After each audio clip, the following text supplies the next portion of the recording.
तो आज हम बात कर रहे हैं कंप्यूटर नेटवर्क्स की। हमारे पास जो जानकारी है वो बताती है कि ये असल में क्या है। जुड़े हुए डिवाइसेस है ना, कंप्यूटर, फोन, सर्वर, ये सब। हाँ, बिल्कुल। ये सब आपस में जुड़े होते हैं ताकि जानकारी मतलब डेटा और संसाधन जैसे प्रिंटर वगैरह शेयर कर सकें। सही। तो आज का हमारा मकसद यही है कि ये समझें कि ये नेटवर्क काम कैसे करते हैं, कितने तरह के होते हैं और ये इतने ज़रूरी क्यों हैं आजकल। बिल्कुल, इनका महत्व तो बहुत है। सबसे पहले तो कम्युनिकेशन, ईमेल हो, वीडियो कॉल हो, सब नेटवर्क पर ही चलता है। हाँ, और रिसोर्स शेयरिंग भी, जैसे ऑफिस में सब एक ही प्रिंटर यूज़ कर लेते हैं। या फाइलें शेयर करना। सही का। ये सब नेटवर्किंग से ही मुमकिन है। और ये कनेक्शन ये तार वाले भी हो सकते हैं, जैसे वो ईथरनेट केबल होते हैं। और बिना तार वाले भी। जैसे वाईफाई। हाँ, वाईफाई, ब्लूटूथ, ये सब वायरलेस हैं। और ज़रूरी बात यह है कि ये डिवाइस आपस में बात कर पाएं, इसके लिए कुछ नियम होते हैं।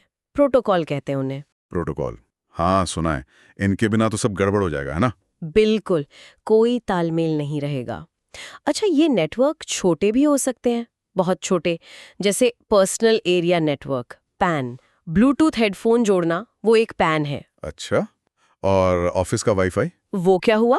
वो हुआ लोकल एरिया नेटवर्क, लैन, एक बिल्डिंग या कैंपस के अंदर। फिर इससे बड़े भी होते हैं। हाँ, जैसे पूरे शहर का नेटवर्क, वो शायद मैन कहलाता है, मेट्रोपॉलिटन एरिया नेटवर्क। बिल्कुल। और फिर सबसे बड़ा वाइड एरिया नेटवर्क यानी वैन। इंटरनेट इसका सबसे अच्छा उदाहरण है। इंटरनेट, हाँ। अच्छा, एक बात जो सामग्री में उभर कर आ रही है वो ये कि क्लाउड के आने से लैन और वैन के बीच का फर्क थोड़ा धुंधला सा हो रहा है। ये एक इंटरेस्टिंग पॉइंट है, क्योंकि क्लाउड सेवाएं कहीं से भी एक्सेस हो सकती है। अब अगर इनके आर्किटेक्चर की बात करें, मतलब ये बनी कैसे होते हैं अंदर से, तो दो मेन मॉडल हैं। ओके, कौन कौन से। एक है पीयर टू पीयर, P2P। इसमें सारे डिवाइस बराबर होते हैं, कोई बॉस नहीं। जैसे ब्लूटूथ से फाइल भेजते हैं ना, वो P2P है। अच्छा, और दूसरा। दूसरा है क्लाइंट सर्वर। ये ज्यादा कॉमन है। इसमें एक मेन कंप्यूटर मतलब सर्वर होता है जो बाकी डिवाइसेस यानी क्लाइंट्स को सर्विस देता है। जैसे हम कोई वेबसाइट खोलते हैं तो हमारा कंप्यूटर क्लाइंट है और वेबसाइट का सर्वर। सर्वर है, समझ गया। और इनको फिजिकली कैसे बिछाते हैं, मतलब तारे कैसे जोड़ते हैं, टोपोलॉजी जिसे कहते हैं। हाँ, टोपोलॉजी कई तरह की होती हैं, बस, रिंग, मैश। लेकिन स्टार टोपोलॉजी का जिक्र है, वो काफी आम है। स्टार। इसमें क्या होता है? इसमें सारे डिवाइस एक सेंट्रल पॉइंट से जुड़े होते हैं, एक हब या स्विच से। मैनेज करना आसान होता है इसे।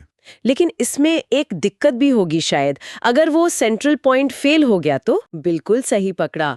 अगर सेंट्रल स्विच खराब तो उससे जुड़े सारे डिवाइस ऑफलाइन। इसीलिए शायद जहां ज्यादा भरोसे की जरूरत होती है, वहां मैश जैसी टोपोलॉजी बेहतर मानी जाती है, जहां कई रास्ते होते हैं। अच्छा, और ये नेटवर्क बनाने के लिए कौन से खास उपकरण लगते हैं। राउटर तो सुना है। हाँ, राउटर बहुत जरूरी है। ये अलग-अलग नेटवर्क को जोड़ता है और हमें इंटरनेट से कनेक्ट करता है। घर का वाईफाई राउटर यही काम करता है। फिर स्विच होते हैं जो एक ही नेटवर्क के अंदर सही डिवाइस तक डेटा पहुंचाते हैं। और डिवाइस को नेटवर्क से जोड़ने के लिए। उसके लिए होता है NIC, नेटवर्क इंटरफेस कार्ड। हर कंप्यूटर फोन में होता है ये। और वायरलेस कनेक्शन के लिए एक्सेस पॉइंट होते हैं। तो ये तो हो गया हार्डवेयर, लेकिन ये सब आपस में बात कैसे करते हैं, मतलब भाषा कैसे समझते हैं एक दूसरे की। यहाँ वो प्रोटोकॉल और मॉडल काम आते होंगे। OSI मॉडल का जिक्र था सामग्री में। वो क्या चीज है OSI मॉडल? हाँ, देखिए, ये असल में एक 7 लेयर वाला कॉन्सेप्ट है, एक फ्रेमवर्क। प्रैक्टिकल दुनिया में शायद TCP/IP ज्यादा चलता है, लेकिन OSI समझने के लिए बहुत अच्छा है। ये बताता है कि डेटा फिजिकल तार से लेकर हमारे स्क्रीन पर दिखने वाले ऐप तक कैसे पहुंचता है, परत दर परत। अच्छा, मतलब ये एक तरह का स्टैंडर्ड है ताकि अलग अलग कंपनी के डिवाइस भी बात कर सकें। बिल्कुल। और अगर कोई प्रॉब्लम आती है तो ये समझने में मदद करता है कि गड़बड़ किस लेवल पर है। मानकीकरण और ट्रबल शूटिंग दोनों भी मदद करता है। और TCP/IP वो कितना जरूरी है? अरे TCP/IP तो समझिए इंटरनेट की जान है। ये प्रोटोकॉल का एक सूट है जिसके बिना आज का इंटरनेट सोच भी नहीं सकते।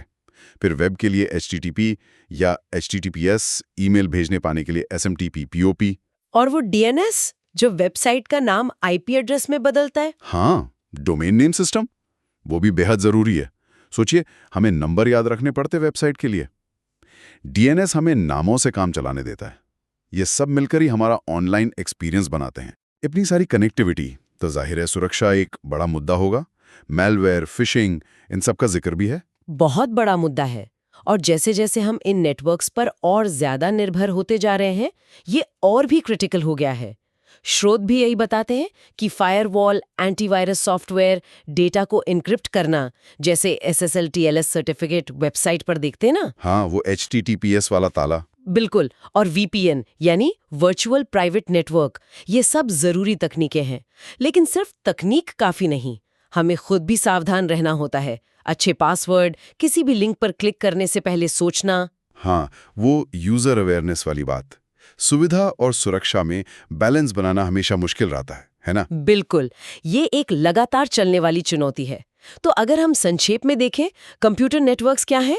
ये डिवाइस को जोड़ने, बात करने और रिसोर्स शेयर करने का एक जबरदस्त तरीका है, जो खास तरह के स्ट्रक्चर, नियमों यानी प्रोटोकॉल और हार्डवेयर पर चलते हैं।